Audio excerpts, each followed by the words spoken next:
a standards issue. Throughout BR's history, so many different engines from so many different engineers and companies have been built for various different needs and uses in BR's railways, and I believe none of these engines fit more so than the engines of the LMS railway. Now, being an ADF, I know it sounds slightly biased that an engine like me, of course, is praising the LMS, but I do have a lot to speak for. Let's take Henry, for example. Whilst he wasn't built as a Black 5, he was rebuilt into one in later years. As Black 5s are heavy goods engines, of course he excels in doing that. But he isn't a one-trick pony. He does many other things on the main line as well. When the other engines are busy, Henry can be seen pulling passenger trains down the main line, and heavy ones at that, which makes him efficient for pulling passengers when a lot need to be taken. However, engines that are built out to do specific tasks often fail when they are forced to do another, like for example when an express engine is forced to shunt, or when a heavy goods engine is forced to pull an express train. In fact, the reason why Gordon resents shunting his own trains so much is because of the humility when he fails on top of Gordon's hill from all the backwards and forwards he's supposed to do. Because he's not meant to do that, he's meant to go in a straight line very fast. In fact, you may have heard Spencer blame his issues on failing on Gordon's hill that one time he pulled the Duke of Bogford's excursion on shunting his own train. However, we can both agree that Gordon and Spencer's failures often derive from their ego, which in fact are the center points of today's story. On this day I'm thinking, Sir Topham had asked me to go to Brendam Docks. A new engine had been brought from the mainland and was to be working with us on the main line, and that I was to show him around. After he said this, he jumped into my cab and sent me right to Brendam Docks, since he wanted to introduce me to the new engine. I was especially thrilled to hear that this engine was also from the LMS, or one of my cousins to put it.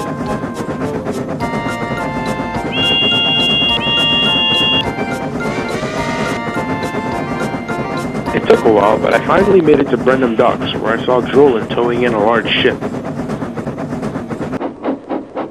I whistled to Drollin, where he whistled back. But then after I was done whistling, I looked ahead of me and saw the new engine, and I was impressed. The engine was ginormous. He was even bigger than me, and had another pair of driving wheels. I stopped right in front of the engine, gobsmacked. "Hello there, dear chap. I am Murdoch. Who are you?" "Good morning, Murdoch. My name's Joey. I'm an 8F. What type of engine are you?" "I am glad you asked, Joey," said Sir Topham Hatt as he stepped down from my cab. "This here is Murdoch, the prototype for the 9F class. British Railways has sent him here to do a trial run, to see if he is the ideal prototype for the new 9F class. If so, he will be staying here to help us out with the heavy goods work. I would like you to take him to a fueling station so he can get refueled. Once done, you will take him to Knapford, where you two will be double-heading a train so you can introduce him to the entire line up to Vickerstown." "Very well, sir. I'll do that right away."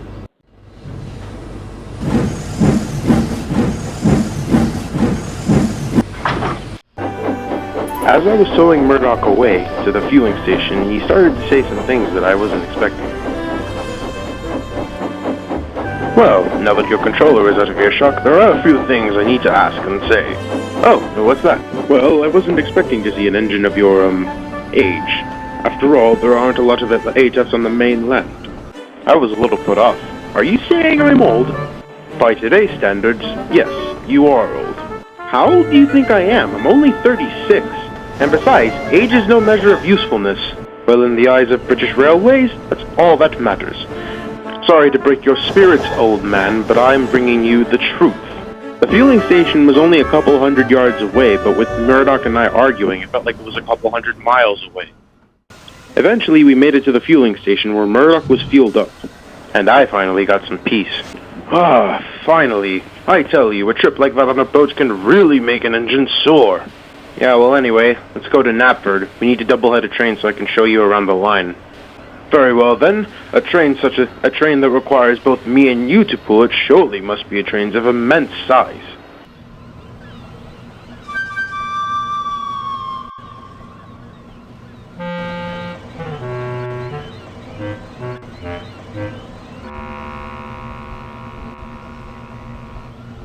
"Yep, that's her. It's pretty big today. I'd say it's about 30 trucks." "Pretty big? That train is nothing. I could take that on a single cylinder. Don't start getting cocky, Murdoch, and besides, Sir Topamat said we need to take this train together so I can show you down the line. I have a better idea. You couple up behind me so you could still show me down the line and explain, and I'll pull you and the train. I was shocked. Are you out of your mind? You're gonna make your valves pop if you do that. I can assure you that nothing will happen. Now just get turned around so I can prove you wrong. Fine, your funeral.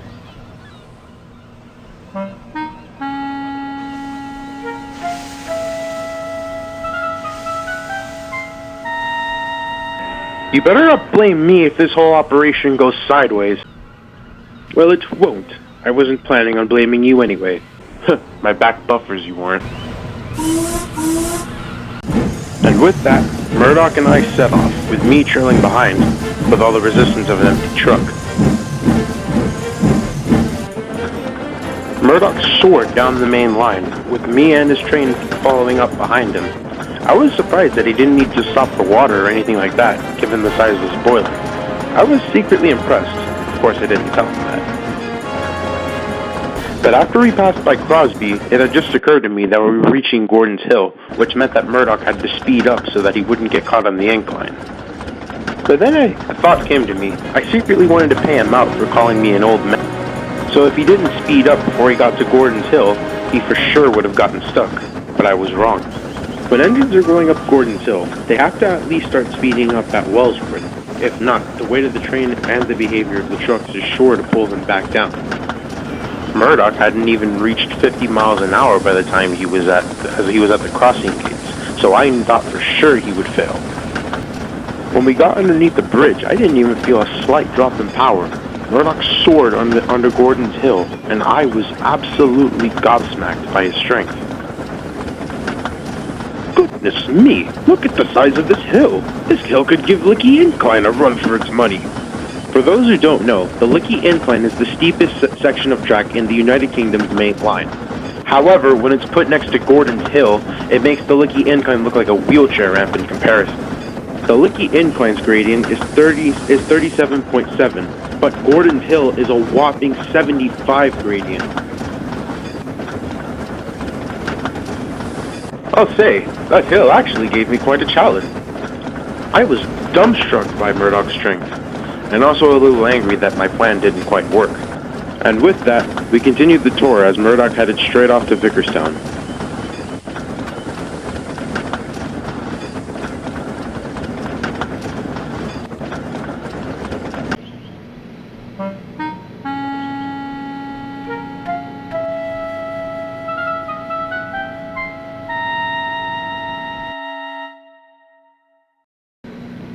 You see, right on time and spick and spam. You didn't believe me, but I did it. Yes, well, thank you, Murdoch. You really proved your word. I have to go to Lower Vickerstown now. I have a job to do there. Very well then, I'll leave you to it. Oh, and if you see Sir Topamat in the meantime, make sure to tell him of my outstanding work I've been doing. I'd hate to be ignored.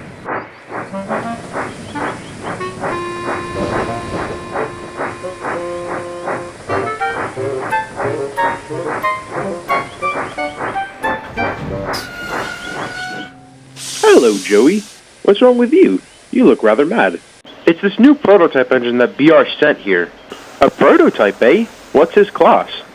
He's the prototype for the class 9F. Oh, so he's just above you. You two are cousins. You two surely must have gotten along. I thought we would too, but do you know what he had the audacity to call me as I was pulling him to the fuel station? First he said I was outdated because the main line isn't outfitted with 8Fs anymore. Then he said, and I quote, "I hate to dampen your spirits, old man." Fizzling fireboxes, he sounds like a right brat. He is one. Although, I wouldn't get too worried about it if I were you. He might stop calling you old sooner than you think. Really? How do you figure? It's a story that my fireman told me. Apparently, his cousin is one of the higher-ups in head office. He said some very shocking details, one of them being that they were going to release only one last class of steam engine before they would start creating diesel engines, and that these engines were indeed the 9Fs. That's very shocking. So BR is going to start pumping out diesel-powered trains? They indeed are. So you see, Joey, he may very well feel what it's like to be obsolete very, very soon. That's true. I can't believe I never realized that. Thanks for tipping me off, Duck. No problem, Joey. That, after all, is the Great Western way. Helping others when they're feeling down. I just hope my encounter with a prototype isn't quite as unpleasant. Duck and I laughed and laughed, knowing that I could one day prove Murdoch wrong, very soon. But little did I know that that chance would come sooner than I thought. A few hours later, Murdoch went all the way back to Knapford, and he was inspecting the harbor as he didn't get much of a chance to last time. Sir Topham Hatt had asked him to take another goods train to Vicarstown, and it was an important one at that. Sir Topham Hatt had told him that Edward would be around the harbor and tell him where his train was, so he was looking for him. A neat, quiet harbor. Not quite livable of Southampton, but it is still a very respectable harbor at that. Now, Sir Topham Hatt told me I was to find a blue-tended engine named Edward. Where is this Well, well, well, what have we here? A new face. How are you, lad? My name is Ed. I knew it. Knew what? That this railway is nothing but a heritage line. So many antiquated engines. Honestly. My, oh my, you are certainly rude. Where are your manners? That is no way to introduce yourself to a new fleet of engines. Well, excuse me, an 8F, a Trojan, and now a K2? I don't think I've ever seen one of you lot in a museum, let alone in service. Well, if you want to know the secrets of how this railway works with us antiques in service, the reason is... I have no time for your lecture, old man.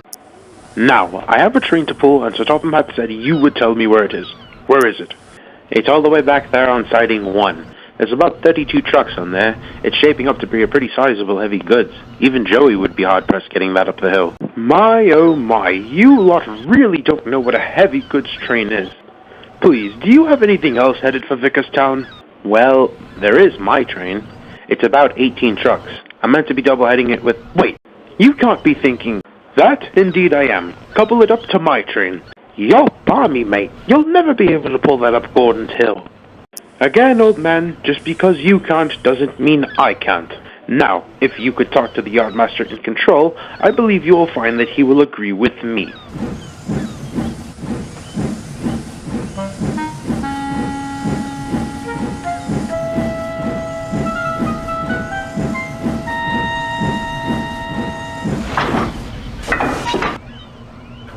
This is completely outrageous. What are you bawling about? They said yes. And they had a nerve to assign me a banker and a view of all engines. It was the right call. I'd be surprised if you could get this lot up the hill with 3 extra engines. I find your lack of faith amusing. What are you trying to prove? Nothing. I am trying to do my job in the most efficient way possible, but every time I try to do my job, I get told off by old geezers like you who think they know best. I'm only trying to give you advice, young engine. That's the reason why... I have no time for this. I need to go. Bye. And with a toot of his whistle, Murdoch puffed off with his long goods train. Edward sat there next to him, unexpectedly worried. Oh, young engines. I just hope vanity doesn't get to this one's head either, he murmured to himself, talking about his past days. And just like he did with me and my train, Murdoch soared down the line, rattling with the freight cars behind him. The people standing at the station platforms looking at their watches and clocks looked up in amazement, seeing the ginormous locomotive and his train behind him. Don't get me wrong, I'm not trying to get into a tender measuring contest with Murdoch, but he certainly was able to hold his own. I've never seen an engine be able to pull so much freight on their own ever in my life. He must have been so full of pride as he went around the difficult bends at Crosby, all without a single truck derailing. However, his ego would finally be put to rest. He was so full of confidence that he didn't remember Gordon's Hill, and he didn't remember to speed up. He may have managed to get up Gordon's Hill with me dragging behind him and my train, but this train was much heavier. The last one was 30 trucks in deep. This one was 50 trucks. As he went under the brick bridge, it began. As he just started to get on the incline, he noticed his train was starting to get heavier and heavier as it dragged behind him. The next thing he noticed was his wheels were starting to spin and spin. Murdoch also didn't take into account the behavior of the trucks. Hold back! Hold back! They yelled and giggled. "Stop that, you little demon!" Murdoch yelled. But try as he might, the big engine just kept on slipping and slipping on the hill, until eventually he came to a halting stop.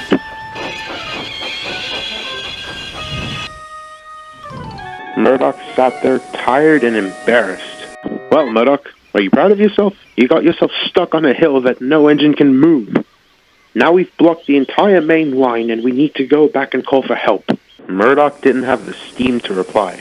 He could only think to himself. "Oh dear, what will head office think of me now? I really owe Joey an apology," he thought to himself. Meanwhile, I was doing my usual heavy goods train to Barrow, and I wasn't expecting anything too interesting to happen. That is, until I got to Wellsworth, and I saw a guard waving a red flag. This was very odd, since the main line is always clear when I'm doing my run to Barrow, so I had to stop, and I was very confused. "Hi there, Tony. What's the holdup?" "The new engine Murdoch's come to a standstill on Gordon's Hill. He needs help getting up." Why am I not surprised? Dare I ask how many trucks were on his train? I lost count in the 40s. There could have been well over 50 trucks on that train. 50 trucks? Crikey! That's why I could hear the rumbling all the way from the clay pits. Yes, indeed. Which is why I need you, Joey, to go up to the hill and give him a push up. A push? I think it's going to need more than a few engines to push him up the hill. He just nearly reached the summit.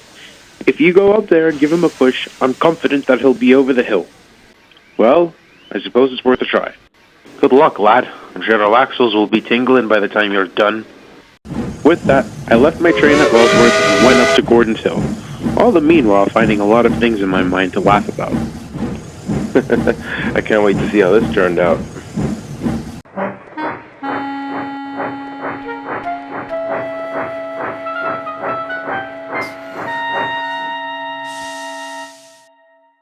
Ah, Joey, thank goodness, you'll do the trick. I don't know if I will now that I'm looking at it. Fizzling fireboxes. This train could give American locomotives a run for their money. Indeed, even with sand, Murdoch just kept slipping on the hill. Looks like the standards slipped down, haven't they? This isn't time for jokes, Joey. Sorry, but you haven't heard what he's been calling me as of late. And Edward, too. I don't know why he's so disrespectful. He probably thinks he has to prove himself. I mean, don't you remember what Duck said? His class was built at a rather bad time, right when they said they were going to stop producing steam. So what if they are? Parliament doesn't have the right to scrap us. He's in no danger of being scrapped any more than the rest of us. He's probably not worried about being scrapped. He's probably worried he'll be forced into retirement. I mean, how much work will there be if it's all taken over by diesels? It certainly kept me up at night. I've only known how to drive steam engines. I might be forced out of a job. And you, too. You'll be scared you'll be forced to be stuck in a shed all your life. So, Murdoch's just trying to prove that we're all still useful. Exactly. That's why he's so reluctant to be lended a helping hand. Because he wants to prove that we don't need any help. As my driver said that, my thoughts on Murdoch changed. At first, I thought he was just another arrogant engine trying to prove he was superior. But now, I saw that he was trying to prove that we were not inferior. It all made sense. He wasn't trying to be arrogant, he was just trying to prove his point. Right. Hello there, Joey. I see you've come to help. That I have, sir. I guess you're Murdoch's driver? That of which I am, and I cannot apologize enough for my engine's poor behavior. Don't worry, I'll talk with him about that later. Anyways, we going for the standard approach? 2 whistles and we're off? That we are. We took sand from Murdoch's sand traps and laid it all over the tracks to provide extra grip. Right. Sound off when you're ready, and we'll be off. And just like that, Murdoch's driver walked all the way back up the hill to inform Murdoch and his firemen about the news.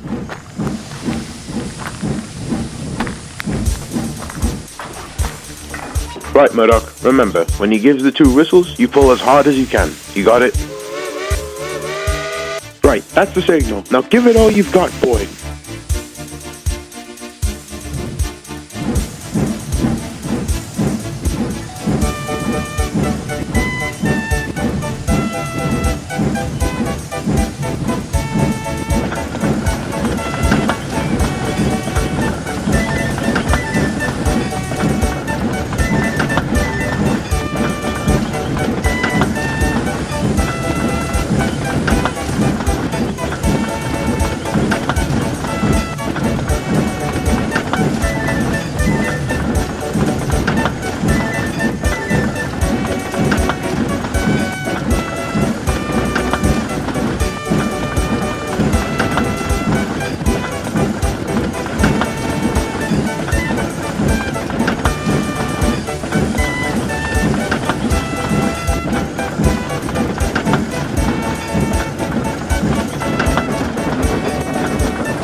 Good evening, Murdoch. How was your run to Barrow?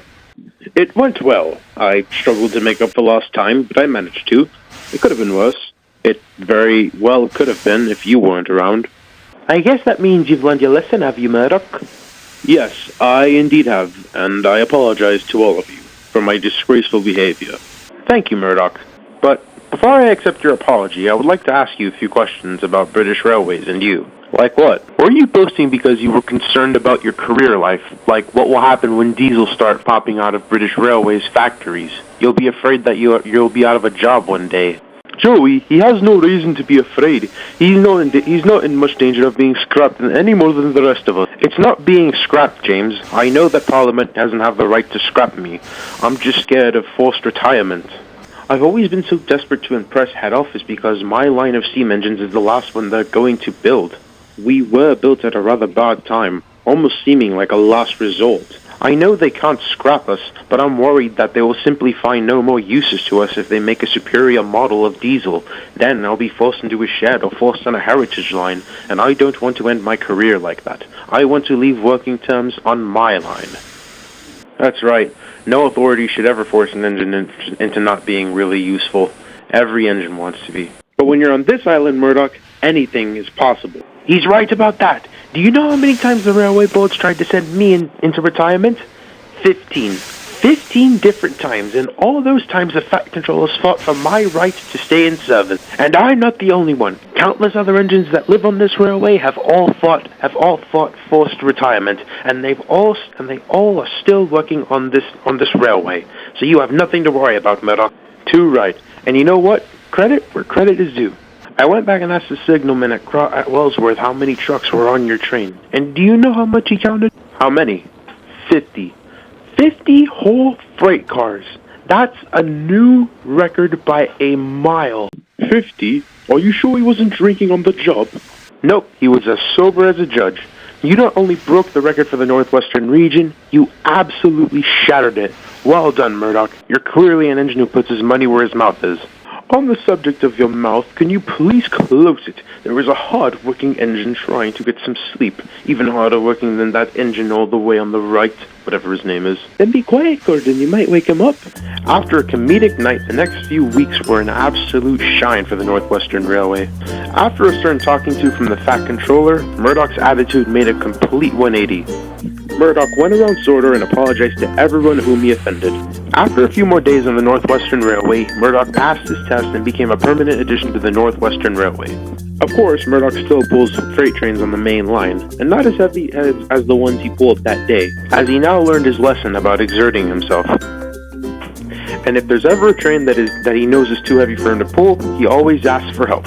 Now, many people might be thinking that Sorter wasn't greatly affected by British Railways since the Railway series never quite got into depth about that. But oh boy it did, and Murdoch was just the beginning. In fact, a few years after Murdoch, we would get a new prototype, one that certainly had negative experience on the island of Sorter's history, and especially two of our favorite Great Western engines. But those are certainly stories for another time.